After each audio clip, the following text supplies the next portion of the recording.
Imagine waking up tomorrow and a Neanderthal breaks down your front door. He's 5'5", 185 pounds of pure prehistoric muscle.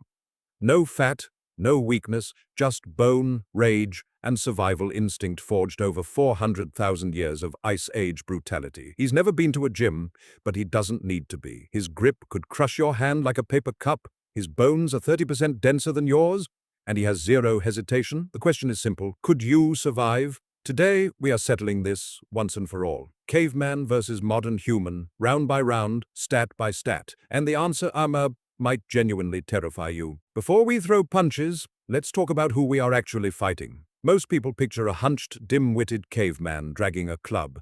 That image is completely wrong, and dangerously so. Neanderthals were not clumsy brutes. They were sophisticated Ice Age predators who coexisted with our ancestors for tens of thousands of years. Here is the stat sheet on your opponent.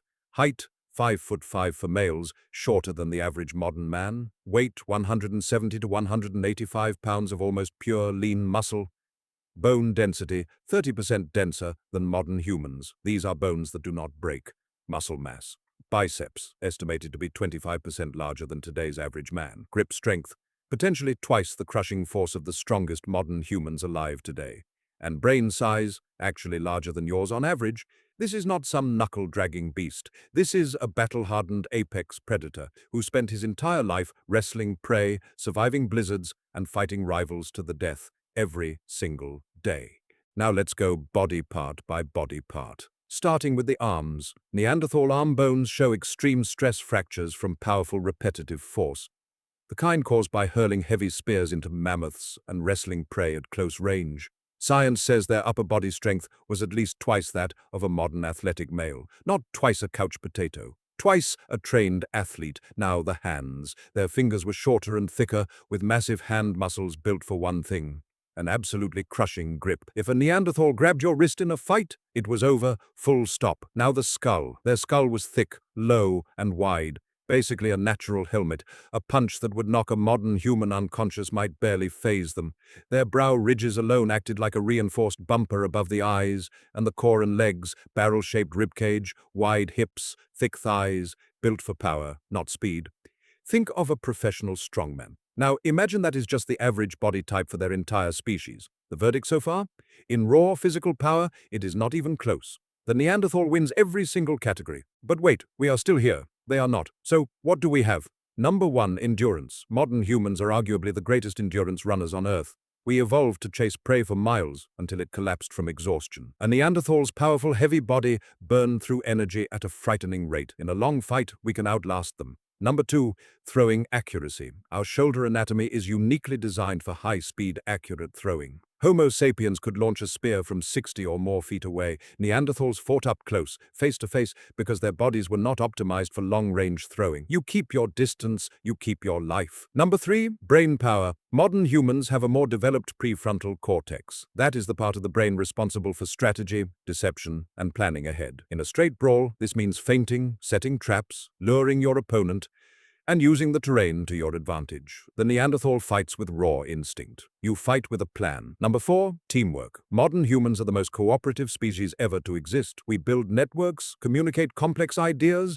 and organize into groups with specialized roles. One-on-one against a Neanderthal? Risky? 5 of you with spears and a coordinated plan? Now we are talking. Let's break this down into 3 different fight scenarios. Scenario 1. An untrained average person versus a Neanderthal, bare hands, no weapons. You are a regular person. No martial arts training, no weapons, just you versus him in an open field. The outcome? You lose. Badly. He grabs you once, and it is done. His grip strength alone means you cannot break free. His denser bones mean your punches hurt you more than they hurt him. His survival instinct means he fights with zero hesitation and maximum brutality, biting, headbutting, crushing. You are simply not mentally or physically prepared for that level of primal violence.